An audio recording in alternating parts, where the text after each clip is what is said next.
지난 화요일 1월 23일이었는데요.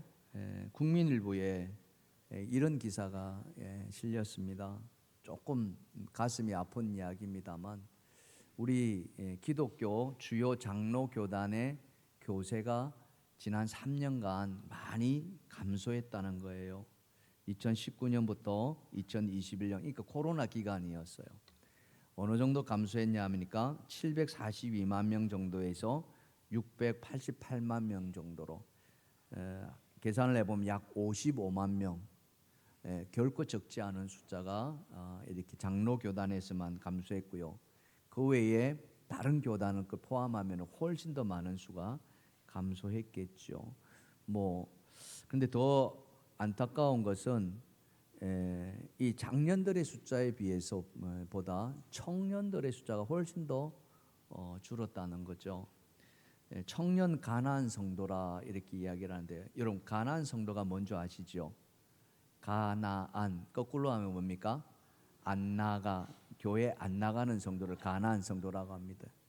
그 숫자가 무려 20대의 45%나 된다는 거예요. 그러니까 100명 중에 코로나 이전에 100명이 출석했다면 코로나 이후 동안에 45명이 안 나오고 있다는 거죠. 그러니까 절반 가까운 숫자가 지금 안 나온다는 거예요.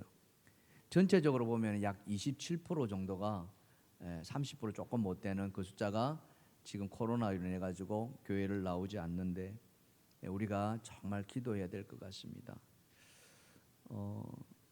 근데 이들이 그러면은 교회를 나오지 않지만은 신앙을 잃어버렸냐 하면은 그건 또 아니랍니다. 여전히 신앙은 가지고 있는데 단지 지금 교회를 나가고 있지 않다는 거죠. 참 안타까운 일이 아닐 수가 없고요. 그럼에도 우리 안에는 그 희망을 놓아서는 안 될 줄 믿습니다. 우리가 이들 안 나오는 그들을 향해서 계속 기도해야 될 것이고 또 복음을 전해야 될 그런 사명이 우리 안에 있는 겁니다.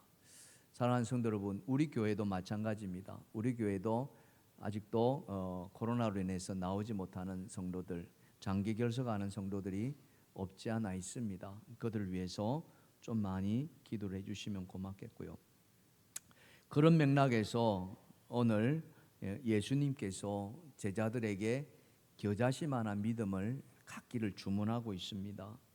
자, 오늘 본문 20절에 보면은 만일 너희가 믿음이 겨자씨 한 알만큼만 있어도 이 산을 명하여 여기서 저기로 옮겨지라 하면 옮겨질 것이요 또 너희가 못할 것이 없으리라 이렇게 말씀하십니다. 저는 오늘 이 말씀을 우리 자신을 향해서 예수님께서 하신 말씀이 아닐까 하는 생각을 해보았습니다. 그러면서 우리 자신에게도 한번 물어봐야 되겠죠. 그것은 다른 것이 아니라 내 안에 겨자씨만한 믿음이 과연 있는가 하는 것이고요. 그래서 그 믿음을 한번 점검해 봐야 할 것입니다. 우선 우리가 이 말씀을 제대로 이해하기 위해서는 예수님 말씀하시는 그 겨자씨만한 믿음이 도대체 무엇인가 하는 것을 우리가 좀 알아야 될 것이고, 그러면서 이 겨자씨만한 참 믿음을 갖기 위해서 우리가 어떤 마음가짐을 가져야 되는가 하는 것들도 한번 살펴보려고 합니다. 그렇게 해서 우리 안에 지금 교회에 나오지 않고 있는 그런 성도들 또 청년들 그들을 회복시키고 우리 역시도 믿음이 다시 회복되는 그런 은혜가 있으면 참 좋겠습니다. 자, 이를 위해서 우리가 첫 번째 해야 될 것이 뭐냐? 자, 이렇게 주제를 잡아봤습니다. 다 같이 시작. 우리 자신의 문제를 예수님께 가져와야 된다. 방점이요. 우리 자신의 문제를 세상 속으로 가져가는 것이 아니라 누구에게로요? 예수님에게 가져와야 된다. 바로 이겁니다. 저 오늘 본문은 간질병을 앓고 있는 한 아버지가 아이를 데리고 예수님께로 오는 그런 이야기죠. 이 아이의 간질 상태가 사실 좀 굉장히 심각했습니다. 한번 발작이 일어나면은 주체할 수 없는 그런 발작이 일어나는 것 같아요. 불에도 넘어지고 물에도 넘어진다고 하는 것을 보면 말이죠. 그러니 그 아이가 간질을 앓을 때 그 아버지의 마음이 어떻겠습니까? 아이도 아이가 아이겠지만은 사실 그것을 지켜보는 부모의 마음이 훨씬 더 고통스러웠을 것입니다. 그래서 이 아이 아버지는 이 아이를 고칠 수만 있다면 무엇이든지 다 하려고 했을지 않겠습니까? 예수님께서 공생애를 시작하시면서 제일 먼저 하셨던 것 중에 하나가 바로 제자를 부르시는 것이었습니다. 12제자를 부르셨죠. 그 제자들을 부르시고 나서 예수님께서 그들에게 권능을 주셨습니다. 마태복음 10장에 보면은 이런 말씀이 있어요. 예수께서 그의 12제자를 부르사 더러운 귀신을 쫓아내며 모든 병과 모든 약한 것을 고치는 권능을 주시니라. 여기에 권능, 이 권능은 사람이 할 수 없는 하나님만이 할 수 있는 그런 능력을 말합니다. 디나미스라는 권능인데 엄청난 권능이죠. 기적이 일어나는 권능입니다. 그런데 예수님께서 12명의 제자에게만 주셨느냐 하면은 또 그렇지 않아요. 우리는 통상 예수님의 제자 하면은 12명 제자, 12제자라고 이야기하는데 성경에 보면은 12명만 있은 것이 아니라 12명 외에 따로 또 제자를 세우신 것을 우리는 알 수 있습니다. 그게 70인이었어요. 이 70명에게도 예수님이 똑같은 권능을 주었어요. 그리고는 그들을 내보냅니다. 예수님보다 앞서 보내요. 그리고는 그들로 하여금 병자를 고치게 했습니다. 그렇게 그런 권능을 주셨을 때 이 제자들은 너무나도 감사했고 또 권능을 행하고 나서 예수님한테 돌아와서 기쁜 마음으로 보고하는 이야기들을 우리에게 알려주고 있습니다. 누가복음 10장 1절과 17절에 보면은 그 이야기가 기록되어 있는데요. 자, 한번 보십시다. 그 후에 주께서 따로 70인을 세우사 친히 가시려는 각 동네와 각 지역으로 둘씩 앞서 보내시며 70인 세웠어요. 보내셨습니다. 보낼 때 권능 주셨어요. 자, 17절 다 같이 시작. 70인이 기뻐하며 돌아와 이르되 주여 주의 이름이 있는 귀신들도 우리에게 항복하더이다. 귀신들도 우리가 누굽니까? 지금 70인 제자를 말하는 거거든요. 그러니까 70인 제자에게 똑같은 권능을 주었고 그들로 하여금 예수님보다 앞서서 그 권능을 행하게 하셨던. 근데 행했더니 기적이 일어났어요? 안 일어났어요? 일어났다는 거죠. 그러니까 이들이 그 기적이 일어나는 걸 보고 너무 기뻐가지고 신나가지고 주님 앞에 달려온 겁니다. 예수님 우리가 말입니다. 예수님의 이름으로 이렇게 선포했더니 기도했더니 병자가 고쳐졌습니다. 귀신이 떠나갔습니다. 할렐루야. 얼마나 기뻐하면 이런 말을 했겠습니까? 정말 기쁘지 않았겠습니까? 이 기쁨이 너무나도 감격해서 이렇게 주님 앞에 나왔는데 여러분 우리 속담에 어떤 속담이 있습니까? 발 없는 말이 어디로? 천리 간단 말이 있잖아요. 그렇죠? 그러니까 제자들이 예수님도 아닌 제자들이 딱 이렇게 권능을 행하니까 그 소문이 그냥 퍼져나간 거예요. 그러니 그 소문을 어디까지 들렸냐면은 오늘 본문에 나오는 주인공 간지를 앓고 있는 아버지 귀에까지도 들린 거예요. 아니겠습니까? 이 아버지가 이 소문을 들었을 때 여러분 그 마음이 어떻겠습니까? 한번 생각해 보세요. 야, 사람이 나와서 귀신이 쫓겨나서 야, 그러면은 우리 아이도 나을 수 있는 거 아니야? 뭐 이런 기대감이 생겨나지 않겠습니까? 그렇죠? 그랬습니다.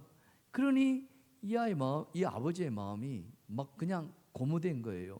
얼른 이 제자들을 예수님을 만나고 싶었겠죠. 아니 어쩌면은 기다리지 못하고 그 예수님의 제자들을 찾아갔는지도 모르겠습니다. 아마 그랬을 것 같아요. 그리고는 그 제자들 앞에 아이를 데려다 놓고 간절히 구했습니다. 여차 하니까 우리 아이들 제발 좀 살려달라. 이 아이가 불에도 넘어지고 물에도 넘어지는 그런 아이입니다. 이 아이를 앞에 두고 이 제자들이 그죠? 어떻게 했겠습니까? 응? 기도하지 않았겠습니까? 그렇죠? 왜? 기도하니까 병자들이 낫고 했으니까. 그래서 이 아이에게도 기도했습니다. 근데 어떻게 됐습니까? 아이가 낳았습니까? 안 낳은 거예요. 평소 같으면은 이 아이가 낳아야 되는데 안 낳는 거예요. 그러니 이 제자들이 얼마나 당황했겠습니까? 응? 아마 이렇게 하지 않았겠습니까? 우리가 이렇게 병자를 낳을 때 주님의 이름으로, 왜냐하면 주님이 말씀하시거든요. 너희가 내 이름으로 무엇이든지 구하면은 다 행하리라, 이렇게 하셨거든요. 그래서 우리는 주님의 이름으로 기도하는 거예요. 나사렛 예수 그리스도로 명하노니 그 아이에게서 모든 더러운 귀신은 떠나가라.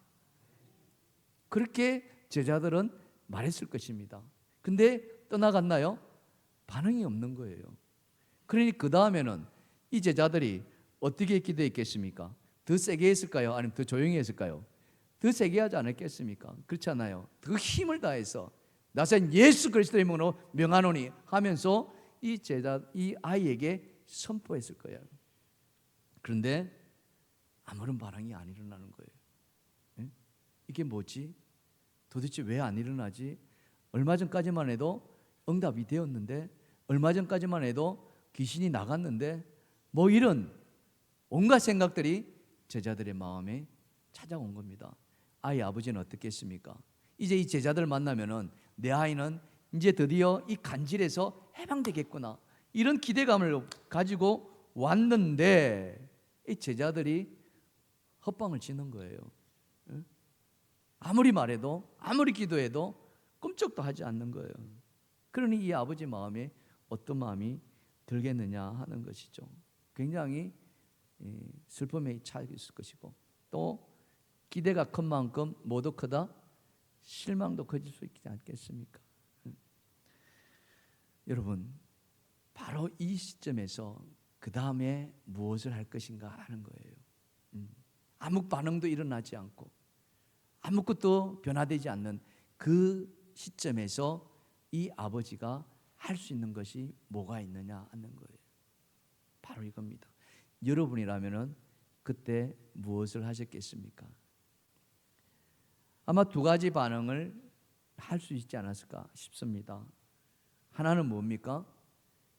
실망한 나머지 에이, 그러면 그렇지, 무슨 이들이 아이에게서 귀신을 쫓아내, 내 아이 간질이 어떻게 나을 수 있어, 이런 어떤 실망감에 포기하고자 하는 마음, 이게 들 수도 있고요. 또 하나는 뭐겠습니까? 또 하나는 아니야, 지금 자기 앞에 있는 사람들은 예수님입니까? 제자입니까? 제자들이잖아요. 그래, 제자들은 못했지 몰라도 제자 뒤에는 항상 누가 있어요? 스승이 있지 않냐? 그러면은 그 스승을 찾아가지, 스승한테 가면은 다를 수 있어, 이런 마음이 생길 수 있을 것입니다. 여러분이라면은 어떤 마음을 가지시겠느냐 하는 거죠. 바로 이거예요. 이 아버지는 무엇을 선택했습니까? 이 아버지는 제자들의 스승인 예수님에게 찾아갔다는 사실, 바로 이겁니다. 이것이 바로 은혜의 시작이라는 거예요. 사랑하는 성도 여러분, 문제의 해결은 다른 데 있는 것이 아니라 바로 예수님께 그 문제를 가져가는 데 있는 줄 믿습니다. 거기에 우리의 마음이 모아져야 한다는 거예요. 그래서 이 아버지는 예수님에게 찾아가서 그간에 있었던 모든 일을 다 이야기합니다. 그게 오늘 본문 16절 말씀 아닙니까? 16절 다 같이 읽어봅시다. 시작. 내가 주의 제자들에게 데리고 왔으나 능히 고치지 못하더이다. 예.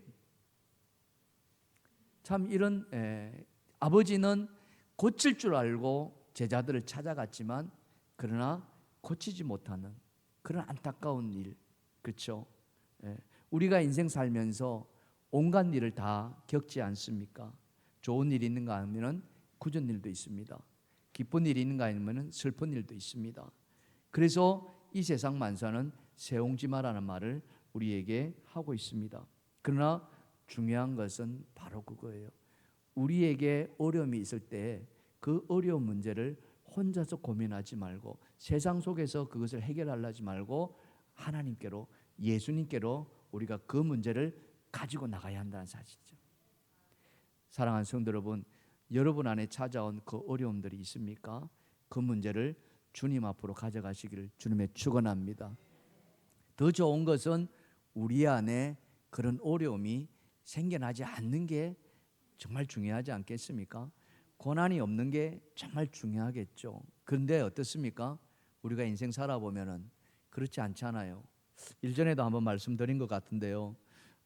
한국교회의 원로 목사님이신 김동호 목사님이라는 분이 계십니다. 여러분도 아시는 분들은 잘 아시죠. 정말 훌륭한 목회를 하셨고 많은 성도들로부터 사랑과 존경을 받았던 그런 분입니다. 한국교회를 위해서 큰 일을 하신 분이기도 하셨죠. 그런데 이분이 코로나 찾아오기 전에 이제 정년 은퇴를 하셨습니다. 그런데 은퇴와 함께 얼마 있지 않아서 암이 찾아온 거예요. 그것도 힘든 폐암이라는 거예요. 아마 믿는 사람들은 저런 분 정도는 저런 암이 찾아올지 않을 거라고 생각했을 거예요. 왜? 그동안 하나님 일을 위해서 너무나도 훌륭한 일들을 많이 하셨거든요. 우리 그렇잖아요. 좋은 일 많이 하고 선한 일 많이 하고 하나님 많이 하면은 저분은 누가 보호하신다? 하나님 보호해 주실 거라고 그렇게 믿잖아요. 그래서 이런 분 같으면은 암 같은 거 찾지 않을 줄 알았다는 거예요. 근데 본인도 그렇게 생각했다는 거예요.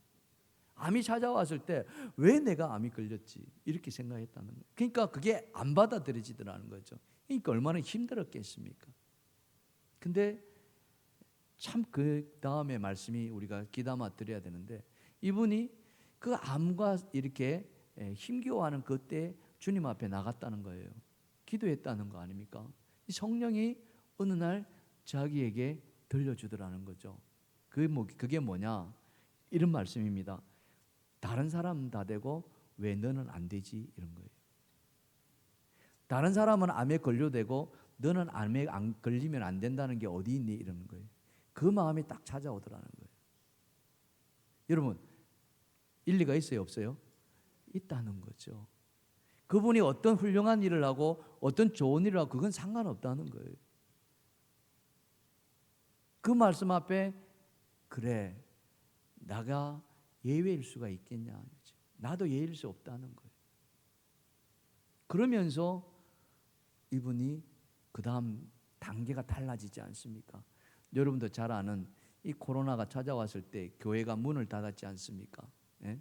많은 교회가 폐쇄하기도 했고요.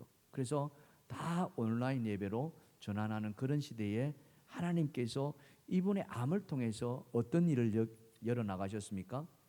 여러분들이 잘 아는 날마다 기막힌 새벽이라는 새벽 기도를 유튜브로 이렇게 찍어가지고 영상을 올려놨지 않습니까? 그래서 그 영상을 보면서 많은 어려움이 있는 사람들이 위로받는 그런 일들을 해나갔다는 거죠. 엄청난 은혜죠. 고난이 곧 이분에게 또 다른 하나님의 사역을 하게 하는 놀라운 기회가 주어졌다는 거죠. 사랑하는 성도 여러분, 어느 누구나 나는 예외지, 왜 나지? 그게 아니라는 거예요. 누구에게나 찾아올 수 있습니다. 어떤 형태로든지 우리에게는 그런 어떤 아픔이 찾아올 수도 있고 고난이 찾아올 수도 있습니다. 문제는요, 그 고난이 찾아왔을 때 그 문제를 어떻게 바라보느냐 이겁니다. 김동호 목사님이 왜 나는 안 되지라는 그런 물음을 한 것처럼 우리는 우리가 아픔을 겪는 그 고난 앞에서 그 문제를 가지고 누구에게로 나가야 됩니까? 예수님께로 가야 한다는 거죠. 바로 그것입니다. 그것이 바로 문제의 해결의 시작이 되는 줄 여러분 믿으시길 바랍니다. 나에게 문제가 찾아오고 고난이 찾아왔을 때 그 해결은 바로 우리 주님 안에서 이루어진다는 것 여러분 믿으시고 주님께로 나아가시는 여러분 되시기를 주님의 이름으로 축원합니다. 축원합니다. 우리 옆에 분 쳐다보시고 이렇게 말합시다. 문제를 만나면 주님 앞으로 갑시다. 아멘. 아멘. 자, 두 번째로, 자, 그렇게 문제를 가지고 주님께로 나아갔다면 그 다음에 뭘 해야 되느냐? 다 같이 읽어보겠습니다. 시작. 문제의 해결자이신 예수님을 온전히 신뢰해야 됩니다. 바로 이겁니다. 문제를 가져가는 것 너무 중요하죠. 그죠? 가져가지 않으면 해결도 안 되니까. 근데 더 중요한 것은 뭐냐? 가지고 가서 그 문제를 어떻게 주님 앞에 내어놓느냐 이겁니다. 오늘 말씀은 뭐라고 해요? 온전히 신뢰하라는 거예요. 온전히. 이것은 무엇을 의미합니까? 어설프게 해서는 안 된다는 거예요. 적당하게 해서는 안 된다는 겁니다. 말 그대로 완전히 자기의 삶을 주님께 맡겨야 한다는 거예요.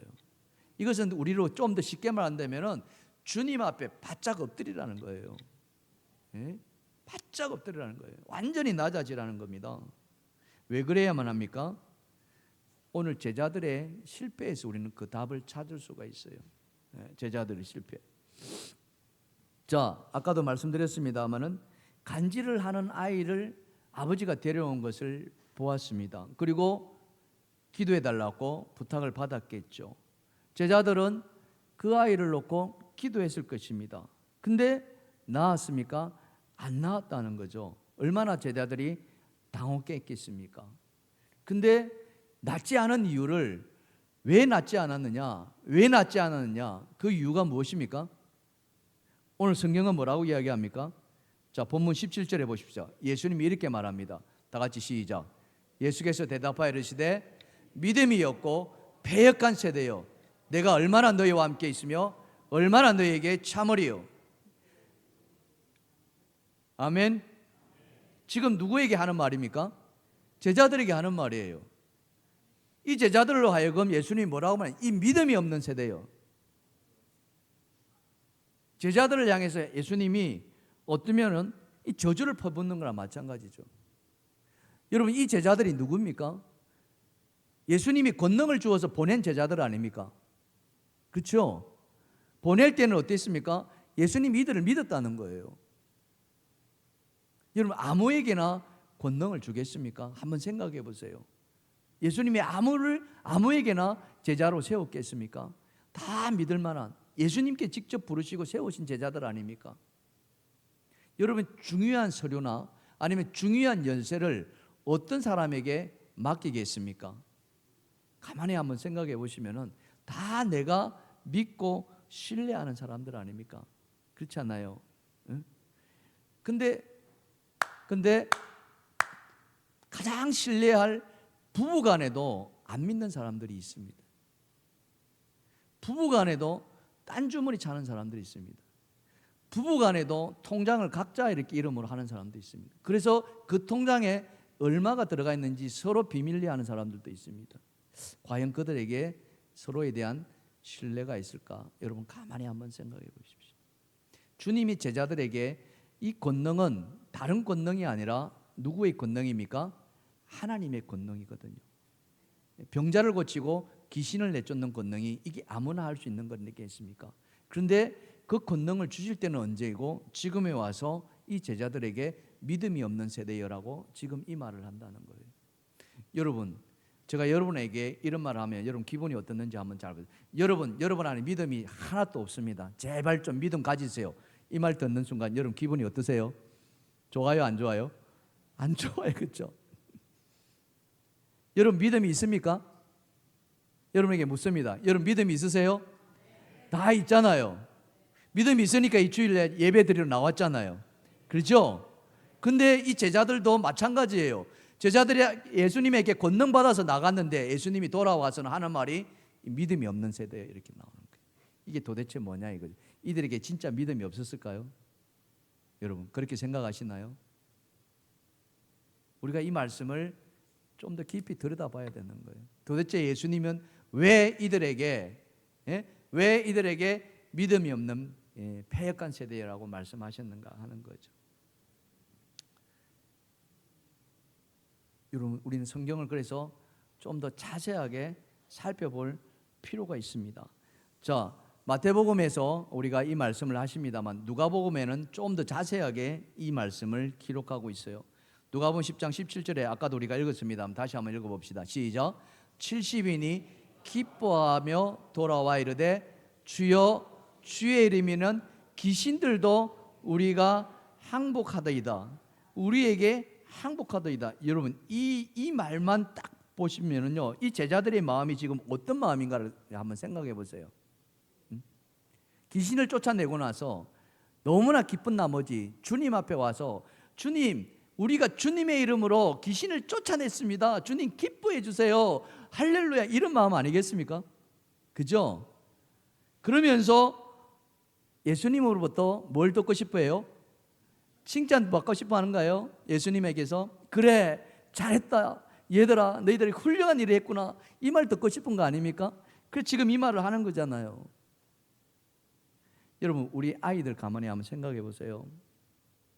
초등학교 때 학교에서 처음 배우는 게 뭐 배웁니까? 받아쓰기 배우잖아요. 그러면은 받아쓰기 처음에는 잘 못하다가 어느 날 어느 순간에 받아쓰기를 100점을 받았습니다. 그 100점 받은 아이가 집에 들어올 때 엄마한테 뭐라고 이야기하겠습니까? 엄마 100점. 그죠? 엄마 100점. 그 다음에는 그 다음 말 이어지는 말이 뭐예요? 엄마 나 100점 통닭 사줘. 문 집사님 그렇습니까? 그때 엄마가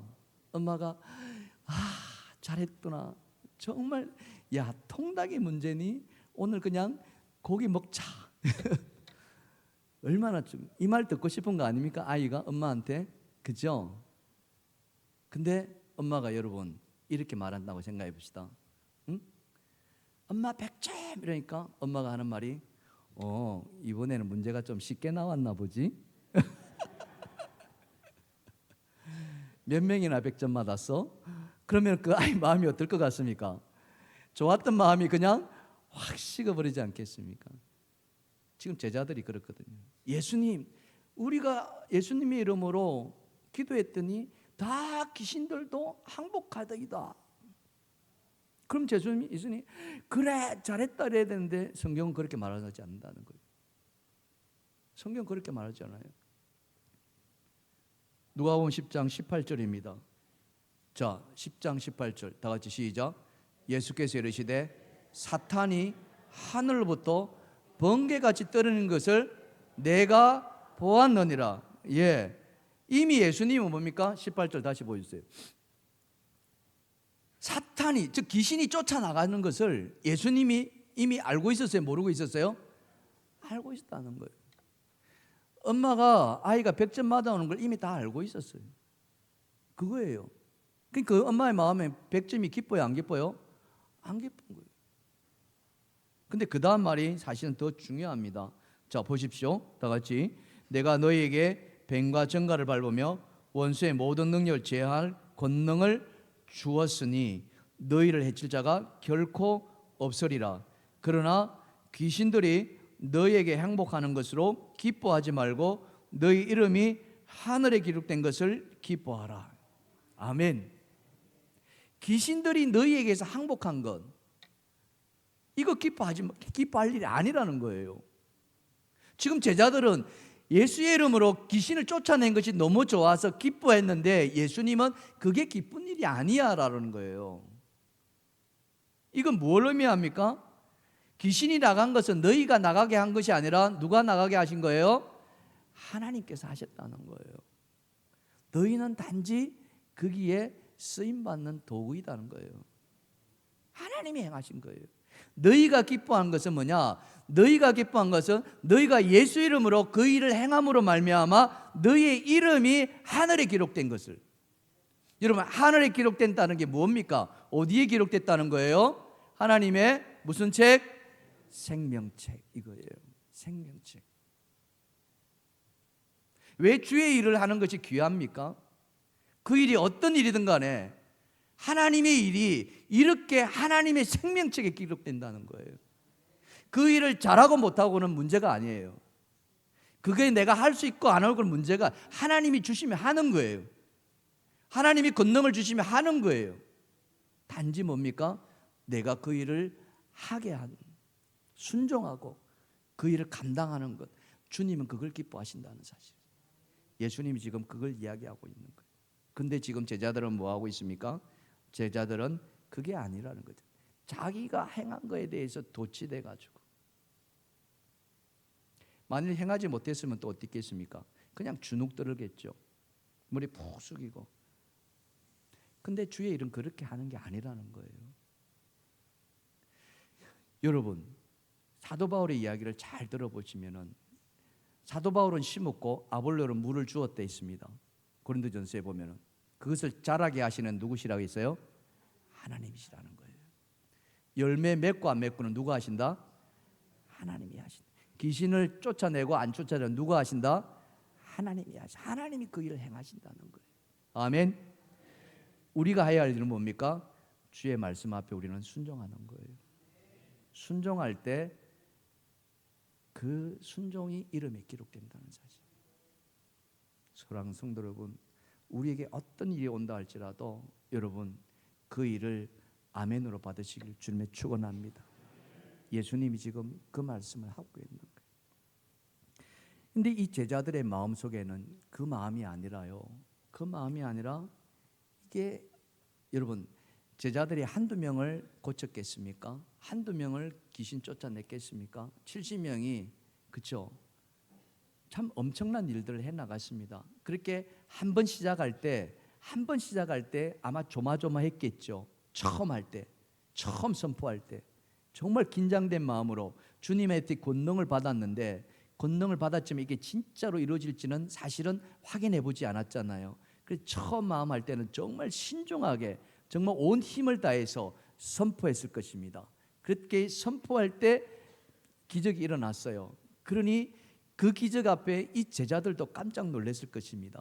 그러면서 횟수가 거듭될수록 더 어떻습니까? 더 힘이 났겠죠. 더 힘이 날 것입니다. 당연히 그렇겠죠. 문제는 무엇입니까? 그 다음 문제라는 거예요. 우리 인간의 마음속에는 자기 교만이라는 것이 찾아오기 쉽다는 거예요. 이게 하나님의 권능이 아니라 누가 행하는 것이다? 내가 행하는 것이다는 생각.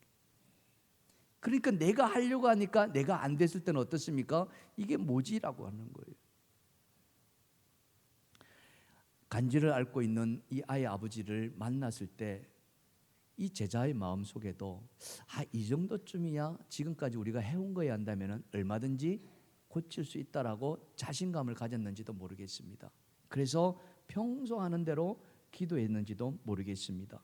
그런데 그 기도했는데 응답이 됐냐면은 이번에는 안 됐다는 거예요. 바로 이겁니다. 온 마음을 다해서 온 힘을 다해서 온전히 주님을 신뢰하고 그래서 주님의 이름으로 선포해야 되는데 어느새 주님의 이름은 빠지고 자기의 힘, 자기의 의를 가지고 그들이 하지는 않았을까? 왜? 주님이 그들을 향해서 이 믿음이 없는 패역한 세대라고 이야기를 하잖아요. 믿음으로 하지 않고 자기 이름으로 하지 않았냐는 거죠. 여러분 이와 같은 일이 어찌 제자들에게만 있었겠느냐 하는 거예요. 오늘 우리에게도 이와 같은 마음이 찾아오지는 않겠습니까? 여러분 어려움이 찾아왔을 때 그 어려움 앞에서 여러분 얼마나 간절했습니까? 얼마나 울부짖으며 살려달라고 애걸복걸 하였습니까? 그러다가 어느새 조금씩 차도가 있고 조금씩 진전이 있고 조금씩 형편이 나아질 때 혹시 여러분 그 마음이 흐트러지지는 않던가요? 어쩌면 그 마음이 나태해지기도 하고 어쩌면 그 마음이 게을러지기도 하고 그런 것이 우리 안에 찾아오지 않던가요? 우리 자신의 신앙생활을 한번 돌아보시기 바랍니다. 이 자리에는 수십 년을 신앙생활을 해오신 분들이 계실 겁니다. 어려서부터 이 교회와 함께 믿음생활을 해오신 분들도 여기에 여러 분 계십니다. 또 이 교회를 시작하셨던 분들도 계십니다. 그때 여러분 얼마나 이 교회를 위해서 기도하셨습니까? 여러분이 삶의 어려움이 찾아왔을 때 얼마나 하나님을 붙들고 간절히 매달려 있습니까? 그 간절함은 뭘로 나타납니까? 그 간절함은 예배로 나타납니다. 그래서 그 간절함이 있을 때는 예배는 다 참여하죠. 이 주일 예배는 물론이거니와 저녁 예배, 수요 예배, 심지어는 금요 기도회까지도 빠지지 않으려고 했습니다. 그리고 그 예배 자리에 주님을 붙들었습니다. 부르짖었습니다. 그러셨잖아요. 그런데 어느새 세월이 지나다 보니까 그 뜨거웠던 열정이 식어지기 시작합니다. 그러면서 이유들이 막 생겨납니다. 너무 바쁘기 시작하고, 또 나이를 먹다 보니까 힘이 빠지기 시작하고, 늙으면은 좀 한가해질 줄 알았는데 요즘은 또 그렇지도 않아요. 나이 드신 분이 더 바쁜 것 같아요. 시집 장가 보내면은 이제 뭡니까? 그 자녀들에게서 해방될 줄 알았습니다. 그죠? 근데 해방되던가요? 여러분, 시집 보내고 장가 보내면은 그 딸과 아들들이 다 내게서 다 떠나갔습니까? 그렇지 않죠. 그 딸과 아들들이 자식 낳으면 손주들한테 누굴 맡깁니까? 다 할머니들한테 맡겨. 그러니까 할머니들이 그 손주 보느라고 허리가 지금 휘어지고 있다. 그런데 허리만 휘어진 것이 아니라 예배 생활이 다 빠져버린다는 거죠. 손주 보느라고.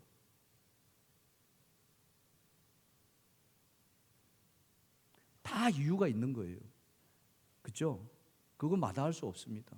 근데 중요한 것은 하나님과 나와의 관계 속에서 우리의 믿음이 자꾸 희미해져 간다는 거예요. 신앙의 뜨거움이 식어져 간다는 거예요. 새벽기도는 언제 이제는 어떻습니까? 언감생신이 되었는지도 너무나도 오래돼가지고 엄두도 못 내고 있어요. 첫날 새벽기도에 우리 첫날 드립니다. 이는 우리 교회가 정한 것이고 우리가 그렇게 하나님 앞에 약속한 거예요. 근데 그 첫날 새벽기도에는 드리는 사람만 드리는 거예요. 금요초다 기도에는 어느새 내가 주중 생활하는데 내 생각 속에서 아직 사라져 버렸는지도 모릅니다. 금요기도에는 아예 내 생각에서 떠나버렸는지도 모르지요. 하나님을 찾고 하나님 앞에 기도를 내어놓은 지가 언제인지도 기억나지 않을 수도 있습니다. 하도 오래돼가지고. 지금 제가 이 말을 하는 이 대상이 여러분이 아니기를 저는 간절히 바랄 뿐입니다. 오늘 주님은 이 제자들에게 이 믿음이 없는 패역한 세대예요. 이렇게 말하는 것은 그들이 믿음이 없어서가 아니라 우리 주님은 다시 회복하라는 거예요. 다시 회복하라. 근데 여러분, 참 우리 주님께서 지혜로운 게 뭐냐면은, 그래서 우리가 이 말씀을 깊이 묵상해야 될 이유가 뭐냐면은, 믿음을 회복하라고 하는데 우리가 감당하지 못할 믿음이라면은 아예 제풀에 지쳐서 하지 못하잖아요. 예를 들면은 우리 예수님께서 이왕 믿음 회복할 것 같으면은 수박만한 거, 이따만 호박만한 믿음을 너희가 가졌으면 좋겠다, 이렇게 하면은 제자들이 겁먹고서 하지도 못했을 거예요. 근데 우리 주님이 어떤 믿음? 겨자씨만한, 아주 작은, 좁쌀보다도 더 작거든요, 겨자씨가. 그 믿음을 우리에게 지금 말씀하고 계시는 거예요.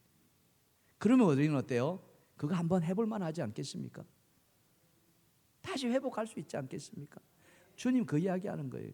불가능한 것을 우리에게 요구하는 것이 아니라 너희가 할 수 있는 정말 최소한 것.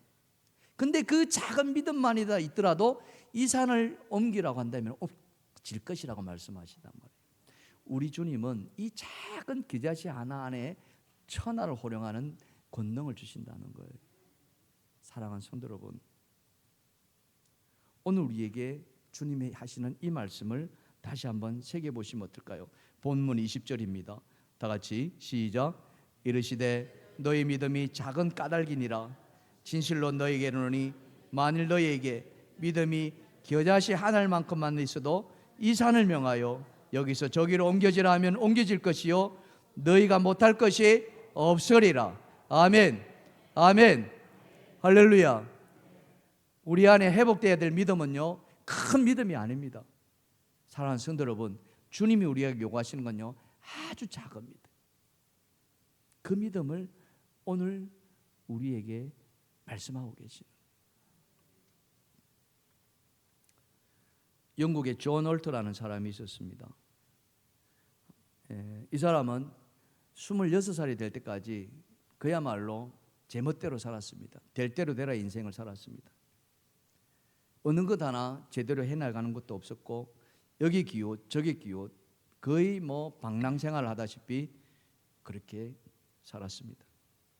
그런데 어느 날 자기 자신을 돌아보게 된 거예요. 이 내가 이렇게 살면 안 되지, 정신 차려야지. 이런 은혜가 그에게 찾아왔고, 그래서 그가 한 것은 술 담배 다 끊고 단돈 1,000원 받고 일하기 시작했습니다. 그러나 어느 날 주일 설교를 듣는데 바로 이 겨자씨 믿음에 대한 설교를 듣는 거예요. 목사님 입으로부터 이 겨자씨만한 믿음이 있으면 산을 옮기라고 하면 옮길 것이다는 그 말에 이 사람이 큰 충격을 받아. 그래, 다시 시작하는 거예요. 내가 아주 작은 일을 하지만은 반드시 산을 옮길 만한 그 일을 내가 해 나갈 수 있을 거야. 그런 믿음이 찾아온 거예요. 그 믿음이 찾아오고 나서 그가 한 것이 뭔 줄 아십니까? 그가 한 것은요, 겨자씨를 구해가지고 그걸 비누리에 사가지고 주머니에 넣고 다녔다는 거예요. 혹시 오늘 이 말씀 듣고 여러분 그런 마음이 찾아오지는 않을지 모르겠습니다. 설교를 듣고서요, 겨자씨 설교를 듣고 겨자씨를 구해가지고 자기 주머니에 넣고 다녔다는 거예요. 근데 이 겨자씨를 평생 넣고 다녔다는 거 아닙니까? 아니나 다를까 그는 이후에 성공적인 삶을 살고요, 큰 부를 이루고요, 명예를 얻었습니다. 그리고는 은퇴할 때 영국 영왕으로부터 큰 자기도 이렇게 받았습니다. 기자가 묻습니다. 우리가 알기로는 월터 당신이 주머니에 겨자씨를 갖고 다닌다는 것을 우리가 알고 있습니다. 그 이유가 무엇입니까? 라고 물었죠. 그랬더니 이 월터라는 사람이 이렇게 이야기합니다. 나는 내 삶이 힘들고 어려움이 찾아올 때마다 이 겨자씨를 보며 이만한 믿음만 있으면 다 할 수 있다는 주님의 말씀을 기억했습니다.